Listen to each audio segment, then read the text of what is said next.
Patala patu lo Samoa Entertainment TV, ala mai o Tamua o le meiaso. O lo o whaawau lava le whete na inga le vau le pulenga o le Tatiana Investment, ma le pulenga o le RSA, po le asosio fita, ai o le mtanga aluenga o la fonga matupe maua.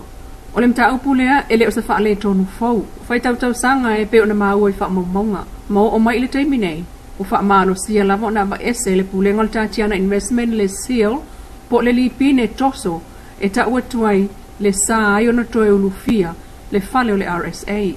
Aina mori mawina le wha awau lava ona tatala le RSA le sofalaile ma le asa to na ina te anei. I mori mau mai tātou pa anga wha moimoina i totonu. O lo tau fia le laisene wha atangai ona wha atau le ava malosi se i vanga na ua iai se laisene pisinisi. O lo iai ai tā lafu le loto inga o fete na inga nei ale RSA mal pisinisi Tatiana o lo lisi ai le fale o le RSA.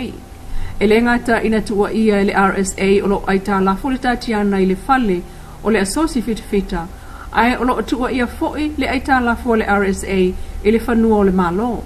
E le o mawhai o na tali mai le pulenga o le RSA e le o mawafo i sa sootanga ma le Tatiana ai o tā ua tātou pa anga mai totonu. E whai o le totongi o le lisi o le Tatiana i le RSA ai o le RSA foi i le MNRE ua silia le 5 tausanga o wha loa i lava le mta upula nei.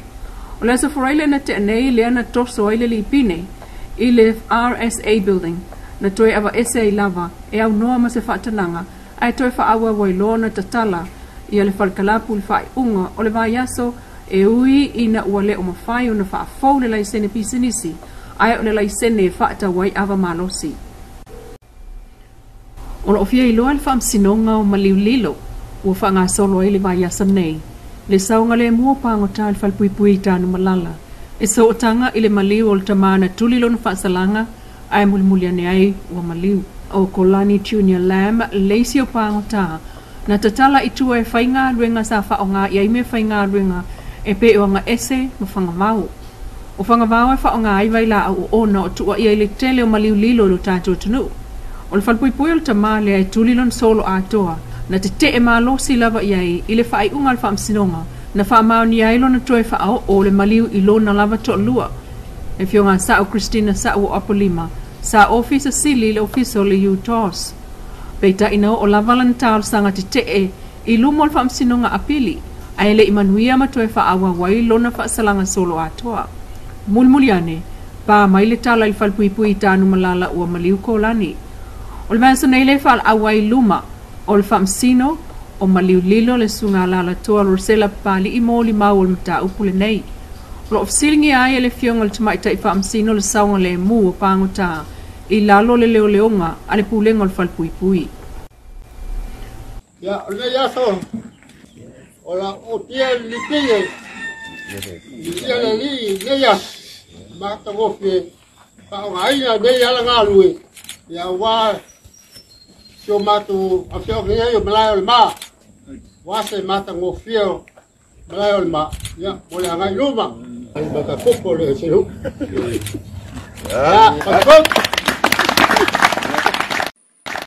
mai le tasi ma le 5 kilomita le awala fai ai wa uma ona fausia le malo i savai e na le 5 selau mita wa uma ona fata peitai o le isi afe mita o le awala i pe ona moli mawina e le fionga minista i lana launga o le umusanga o le awala e le i whaataina.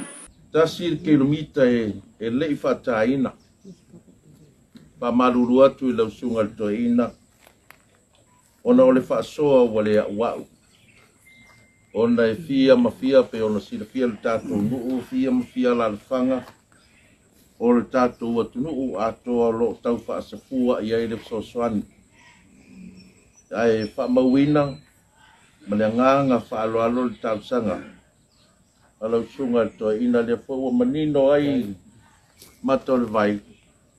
Ia o loo ngā lurue lau whai ngā ruenga.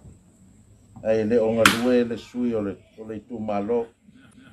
Peitai ua whaaleleia e pe o namnau mia. E au fiai ma o nā la vai. Sa o nole fionga minsta o loo fua fitiva ai. E avere wha mua mua le malo i awala lo no fo ia whanua. O ui atuai a inga mana no fuai. O le tele o nei awalai tausanga ua tuanai, a te tele ti munga ua toe tafia ma omo, ma whaete te ngata fo i ta vale, o ngā ruenga awalai e pei o whaia ai, sa whata wofo foi, na mawai le whaiko le tau, e 5 se lau iwa 5 afe, 3 se lau fase fulu tā la, sa whatupe i lalo vai ngā tupe ua whaanganga mo ngā ruenga te tele, whaaftai ai le minsta, whaamalumadu a li mwhai pule o whaia ai o kampania le whaiko mal pulenga, o whela o inga i le lau ele mo le whaatino ina o le ngā ruenga. Lo whaawawa i le sota penanga le ofisa palota, e ala le lista la ina o suafo tangata palota i tūmalo whaleta wha, ma o fonti ma le tūmalo si umu. Mo le tūmalo whaleta wha i saina le mauto le kalesia metotisi, ma o fonti wa fato le mauto le whakasa, tūmalo si umu sa el mauta o le kalesia pentekoso.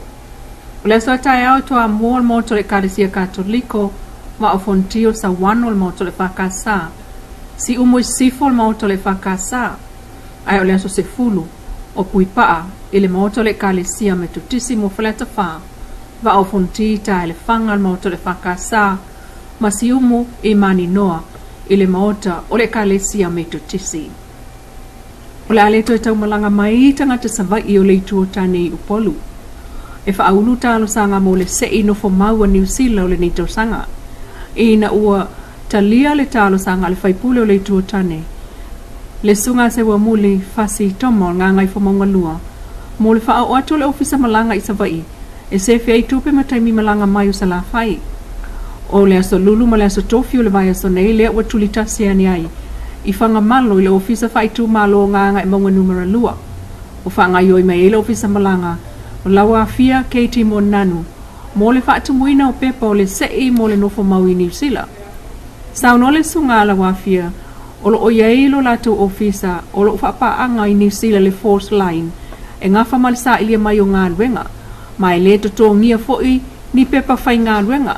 Vanga nā ili au nanga mo ngā li ima whanau. Matangata ta ito tasi.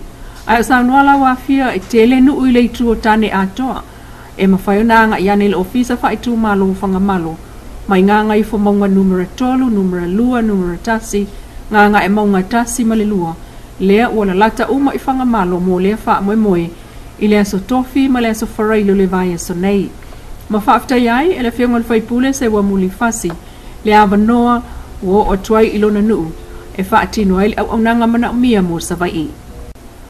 Samoa Entertainment TV mai pia mana tumual nei ko ya so ngā tai au